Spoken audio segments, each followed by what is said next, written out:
Ay. Gawa tayo nito mga katsinggo.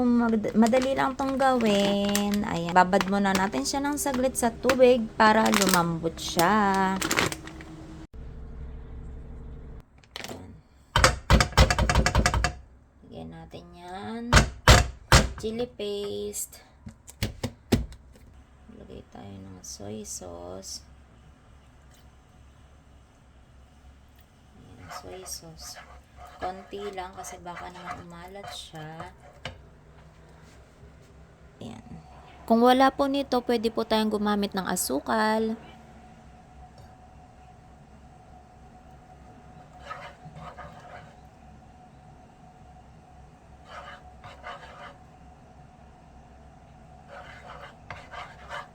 Tatlo. Tapos lalagyan natin ng marampot na tubig.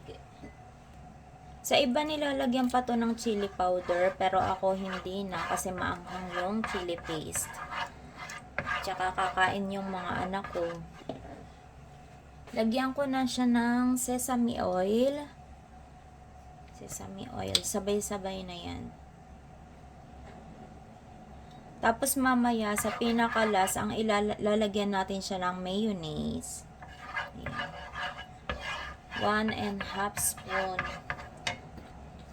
Ayan, at ngayon po ay bubuksan na natin ang ating kalan at make sure na low heat lang po dapat ang ating apoy.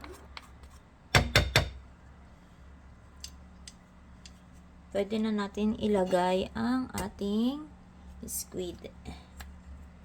Hindi ko alam kung meron ganito sa Pinas. Ayan.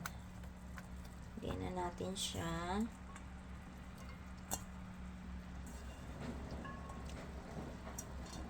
Lagyan natin siya.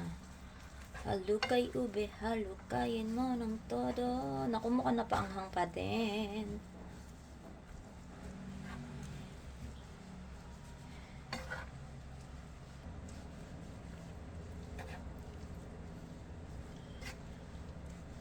Pag na-overcook po siya, titigas siya, kukunat siya. Kaya po, make sure na tama lang po yung pagkaluto natin.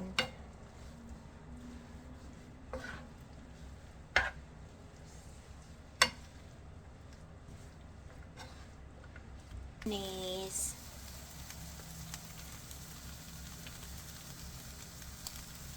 Konti lang.